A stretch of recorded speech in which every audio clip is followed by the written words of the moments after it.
Welcome to the Friday press conference ahead of the 2019 Chinese Grand Prix. Joining us today from left to right, we have Andrew Green, Toto Wolff, Mattia Binotto and Toyoharu Tanabe. Gentlemen, welcome. I'd like to start by taking a moment to reflect on this being the 1000th World Championship race for Formula One, and to ask each of you why you got involved in Formula One. What triggered your passion for this great sport? Andrew, perhaps we could start with you. So this is my, not quite 500th, but close. 1991, I think, was my first race. And I was not quite out of college, but maybe 2 years out of college. And for me, it was the Sunday afternoons, sitting down, watching those guys racing wheel to wheel, that really gave me the buzz. That's why I went to college to study engineering. That's where I wanted to be. And at the time, my passion was also cricket. And one of the guys I used to play cricket with was Rory Byrne. And he was the one who inspired me to write off to all the chiefs and offer my services for free. And that's how I got into F1 and motorsport all those years ago. Thank you, Andrew. Toto? Less holistic. I was interested in racing cars when I made my driving license, actually, but didn't follow Formula One at all, although Austria had a great history on Formula One racing drivers. But I somehow got into the sport by the finance side, and the passion for racing cars in general, and then the business side of Formula One that encapsulates everything that business covers around motor racing, that somehow attracted me a few years ago only. Thank you. Mattia?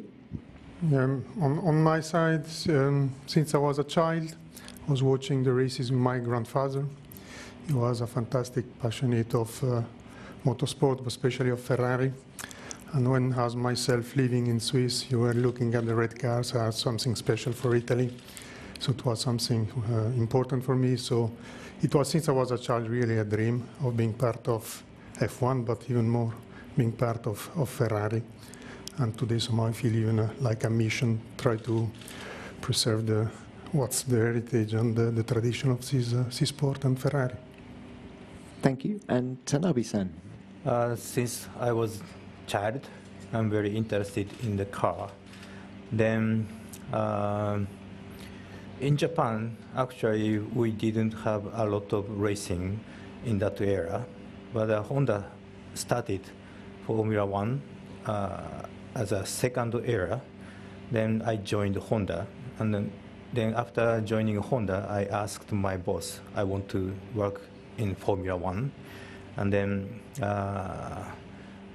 now I'm working for Formula One. Mission accomplished.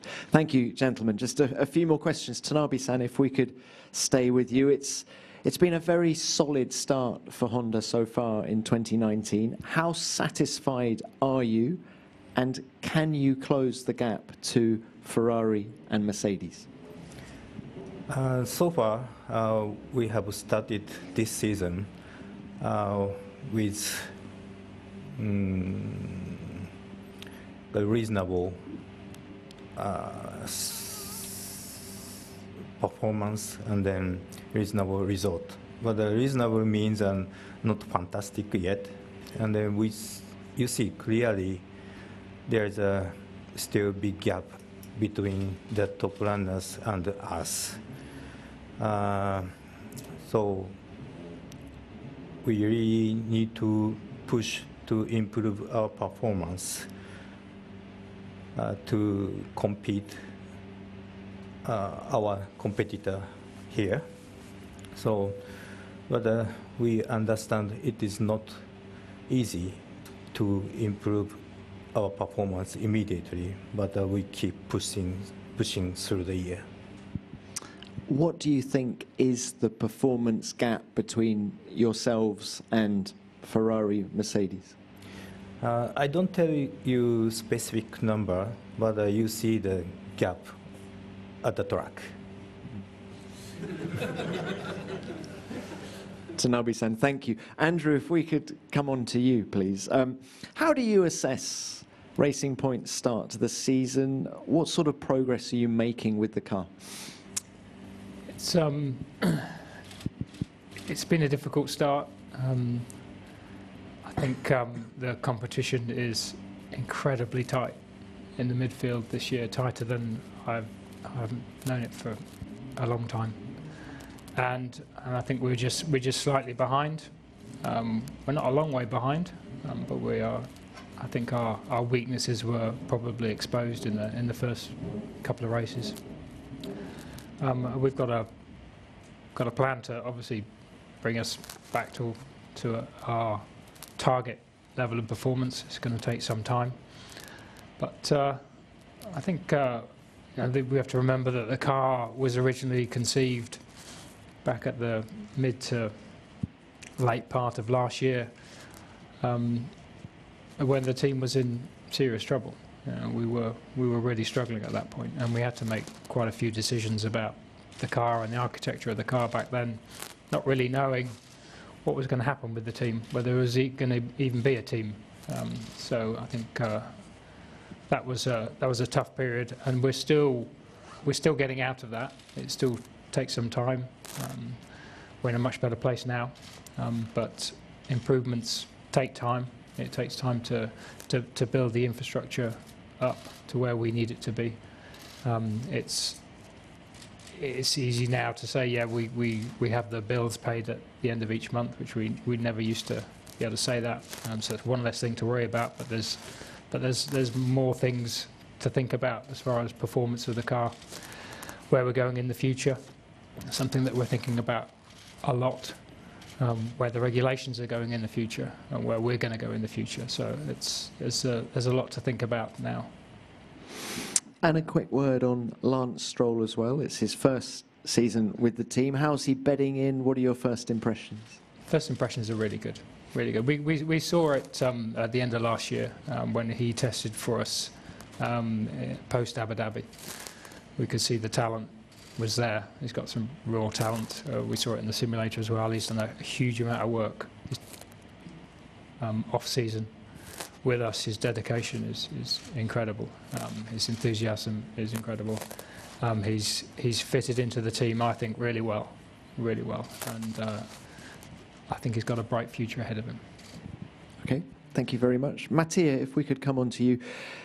Losing the Bahrain Grand Prix must have been very tough on everybody in the team, but particularly Charles Leclerc. What did you say to him? How could you comfort him after the race? You know, I think losing was tough, but even more probably frustrating. But that giving us even more boost for the following races and for here in China. To Charles, what I told him that I think he did a great race, he did a great quali, a great race, but more than that, I think he has been fantastic on the post-race comments, showing that he's really a mature, let me say, driver. So simply tell him, great job, but more happy for what you did after the race and during the entire weekend. And that's enough, because then I think all of us are simply looking ahead at the next challenge.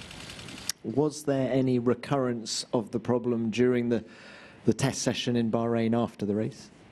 No, not during the testing. So that's a problem that occurs only once in the race, never at the bench, never during testing, never during practices, 10 laps or 12 laps to the end of the race, whatever it was. I think on reliability you need to be strong, on quality you need to be strong, but it may always happen. I think it has been really unlucky the way it happened. But we changed all our units here in China for precaution, even on the other cars, let's say, so even on Seb. Not because the one of Seb got issues so far, but I think at the moment it's the best way to protect ourselves for the issue we had. and then we try to somehow to understand and verify the quality of all the units we had installed. Thank you. And just a quick word, if you may, on Mick Schumacher, who was testing one of your cars in that Bahrain test. How do you assess his performance? To assess the performance, I think it is very difficult at first because the weather conditions were very bad on that day, and because at the end I think the objective was not really to assess the performance. It was his very first day on an F1 car. More important for him still the learning phase. Day by day, he's facing a completely new challenge in his F2, let me say, season. And I think what was certainly positive is the way he approached the exercise, the approach the day of testing, never pushing to the limit, trying to improve run by run, learning the car, learning the team. And I think in that respect he did a good job. So very well focused, concentrated, and try to do the proper job and to learn. And I think that's most of you may expect on such a day. Did you see any similar character traits with his father? You know, the very first time I saw him after many years in Maranello, when he came back, if you look to him, I don't think he's really looking similar to Michael, but the way he's behaving is very similar, and the way he approached the exercise, the way he's interested on the car, discussing with technicians. So even in Maranello, you were looking after him, but he was always at the workshop looking at the car, speaking with mechanics, and I think that's very similar, let me say, to his father. Thank you, Mattia. Toto, thank you for waiting. Coming to you. So you're leading both of the World Championships, but what do you feel is the reality in terms of performance at the moment? It's nice to lead the two championships. Obviously, I'd rather lead than not lead. But we have seen two very different Grand Prix. We had a very high level of performance in Melbourne compared to Ferrari, and not a great level in the second race in Bahrain. But it was not only compared to Ferraris, actually also you benchmark yourself to the other teams, and I think that was a race where we didn't perform as we should have done. But we've always said there was one race, that was the race over the winter, who comes out of the blocks best, and then will be the development race throughout the season. And this is certainly a challenging situation for us, as it will be for all the other teams, and good for the sport. I think that you can't really predict who's going to win the race on Sunday. And a quick word on Valtteri Bottas. He's leading the World Championship. Are you seeing anything different from him this season compared to previous? It's this mania depression of Formula One that people are being written up and written down, and after Melbourne he was the reinvented superstar and World Championship contender, and then after the next race again it was not the case. I think we just need to let them go on with the championship, and he has started the weekend well today. I think it's the same Valtteri that we've seen in the last years. He has all that it needs to compete on a high level, that fight for race victories and eventually championships. I see the same guy. Okay, thank you, gentlemen. Let's open this to the floor now. Please remember to give your name and publication. First question, please. Stuart Codling, Autosport. Question for Toto. Lewis said yesterday that if Ferrari have established an advantage on the engine side, it will be much more difficult to catch up than if they'd established an advantage on the aero side. Could you elucidate a little bit on that? Is it a factor of the tightness of the regulatory box or the inherent risks in pushing engine development? First of all, what needs to be said, because when I read articles, it's always not accurately reflected. If somebody does a good job, he does a good job, and that's fact. And whether he has a good engine and outperforms all the others, or he has a decent amount of downforce and goes quick around the corner, that is irrelevant. It's always about the performance of the package. And as we have seen Ferrari operating in Bahrain, they were superior to all the other teams. And there was a massive engine power on the straight, but it's not always engine power. That obviously drag levels are play an important role in the calculation, and this is something which we need to evaluate. This morning there was a frightening lap of Sebastian again in straight line speed, but it is what it is. We have to stretch ourselves. We have to stretch ourselves and fight and extract performance out of the chassis and extract performance out of the power unit. And certainly see having a benchmark like that helps and motivates. Thank you. Next one, please. Julien Billiot, the question to Mattia. Mattia, at the beginning of the season, you said that Sebastian will be given priority status in some situations in the early parts of the season. Could that philosophy shift and change towards Charles if he were to repeat the sort of races we saw from him in Bahrain? Well, certainly as a team, we need to give the priority to the team and try to maximize the team's points at the end of the race. And as I said at the start of the season, if there is any, let me say, 50-50 situation where we need to take a decision, that, let me say, the advantage would have been given to Sebastian, simply because Sebastian got most of the experience with the team in F1. He won 4 championships. And certainly for us, he's, let me say, the driver who's got most of probability to challenge or for the title. If, as something we agreed with both drivers, in few races times, things we may change for whatever reasons, bad luck or whatever could be the situation, we may change our position, no doubt. But on the track, they're free to fight. On the track, I think if there is one driver who is certainly faster, he will get the advantage. I think that Charles, as a matter of fact, he had the opportunity to be on pole in Bahrain. He had the opportunity to fight for the winning position in Bahrain. Thank you. Next one. Dieter Renken, Racing Lines and RaceFans.net. Andrew and Toto, your two companies have recently signed an agreement for Racing Point to use the Mercedes wind tunnel. When does this become effective? What are you trying to achieve through it, Andrew? And then finally, why should we not see this as a precursor to a Haas-Ferrari type deal? Andrew, let's start with you, please. What was the first question, Dieter? When does it become effective? Later this year. We'll be moving into the Mercedes tunnel in Brackley for purely efficiency reasons. It's, our aero department happens to be located in Brackley. Mercedes wind tunnel happens to be located in Brackley. It's a lot easier to go testing in Brackley than it is in Cologne. So when it was offered as an opportunity to us to go testing there, well, it was an obvious choice. And Toto, a close affiliation between the two teams?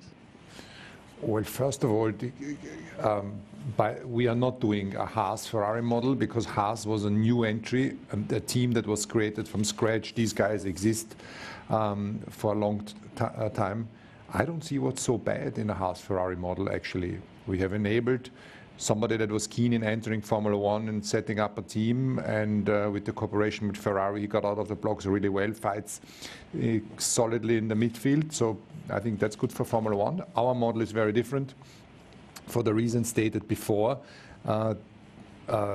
Andy and his team know pretty well what they want to achieve with the car. They have a solid technical group of people, and will go their direction. They will be using some of our infrastructure, and we will see where that moves in for the 2021 regulations. Once these are carved out, we will decide which of the areas we want to collaborate, and where it is possible regulatory-wise. Thank you. Next one.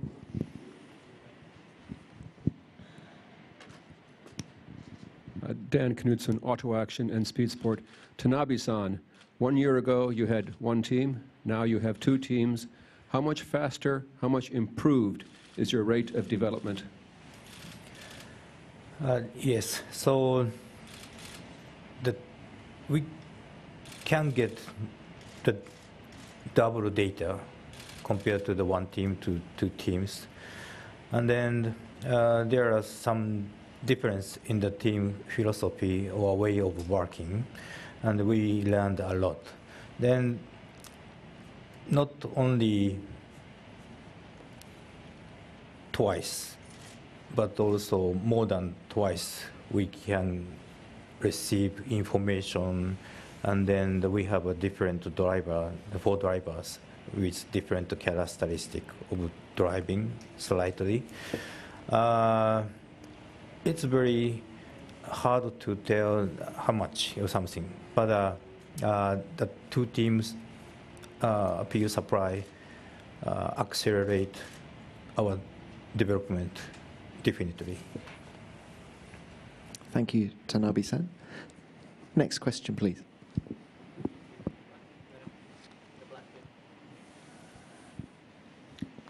Alessandra Retico, La Repubblica. Question for Mattia. Montezemolo said in an interview with my newspaper that you are at risk, in his opinion, to be alone inside the Scuderia because there is no one to talk with, because President John Kahn is not so experienced in Formula One, and CEO Camilleri is a great manager, of course, but his job is on financial side of the company. Unlike it was with Ross Brown, with Jean Todt and Montezemolo himself. Do you have any comment on that? I didn't read the article as first, but I think that's completely wrong. I got the full support from my chairman, my CEO. I think that both John and Louis are great men, but certainly very supportive to the team. And I think that I got plenty of people in Maranello to speak with. So I'm well supported by the top, but as well from all my colleagues. And I think we are somehow quite a big and great team and plenty of competence and skills. So I think I feel fully supported, and hopefully I will have long life within the team. Thank you. Next one, please. David Koth, motorlad.com. My question is for Toto. We are celebrating the launch of the Esports Series China Championship this weekend. I'm wondering, are you able to see much of the esports work, considering you have the reigning champion yourself? Yeah, the virtual world was something I needed to get used to. But interestingly, when you watch an esports F1 race, there's almost no more difference in terms of how you perceive it than on a real onboard. So it's crazy to see how technology develops and the graphics have matured.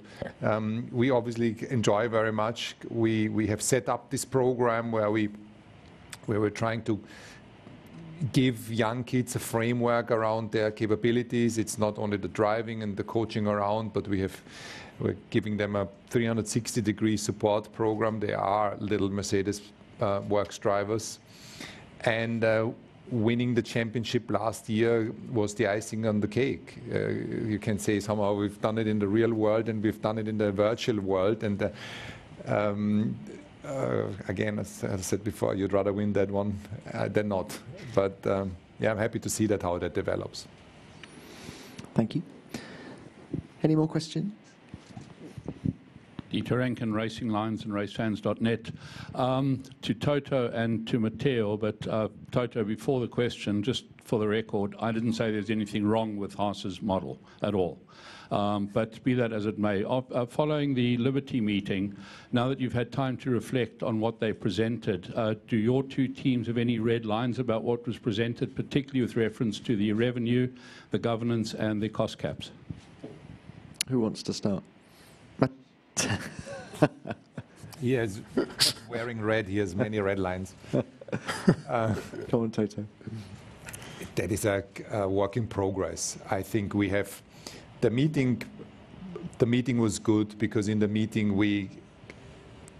most of Liberty's thoughts and proposals were made clear to the team on prize fund redistribution, on the cost cap, on technical regulation and spotting regulation going forward. And that was important for us to really open up a thought process around it. And this is still very much happening. And in each of those areas, we seem to have an alignment on what we want to achieve. Formula One needs, on regulations, Formula One needs to stay high tech, but on the other side, we recognize that if there are areas where we can save costs because these things are not visible to the fan, then we really need to look at them. On the cost cap for the big teams, I think it's an intelligent step to contain the escalation of costs. We're fighting each other with more and more resource, and if we're able to stop that and reduce, it will be for the benefit of all of us, of our bottom lines, and eventually it will decrease the gap, the funding gap between the smaller teams and the big teams. And I think if we were to achieve that in the first step, that's already a good step going forward. And because of the nature of things in terms of the prize fund redistribution, nobody's ever going to be happy. You would want to obviously maximize and optimize on your situations, and everybody's going to have pretty decent arguments why they should have more. And this is a discussion which is really has just started, in my opinion. But obviously, I would say a good first step. Mattia, what can you add? Yeah, I think that Toto answers well. Good. But I think, yes, I think it's at least the start of discussion. We've got some more clarities. I think it's important to collaborate, be open each other. As I think, as Toto said, we've got common objectives between us and the F1. Pretty sure that we'll find the right compromise. It's only through discussions that you may find it, as we did, for example, for the power unit. So I think that on the power unit, we adopt a change. We consider to revert back. Finally, we decide for, let me say, a common good result on which everybody at least almost happy with the compromise. And I think that that's the same for the revenues. That will be the same for the governance, the budget cap. All the technical matters, it's a discussion ongoing, but collaboration and discussions are all positive. So even there are some distance at the moment, I'm pretty sure we'll find the right compromise at the end. Thank you. Do we have any more questions? Yes, one more. Stuart Codling, Autosport. Andrew, just to follow up on Dieter's question from earlier about the wind tunnel, you take a Mercedes complete powertrain and now we'll be using the wind tunnel. Do you think this is as far as anyone should be allowed to go in terms of team affiliation? I hope not, because we take their gearbox and hydraulics as well. So I'd like that to stay. I think that's that's everything that is being discussed for 2021. I think that's all on the agenda that Toto was referencing earlier, and in this where I was referencing earlier as well is where we go forward as a team, thinking ahead for 2021. We want to build our team to be the most efficient team based around those regulations, and when those regulations are finalised, then we'll have a clear idea of what we need to do. Okay, thank you, gentlemen. Good luck for the rest of this weekend. And a full transcript of this press conference will be available shortly at fia.com.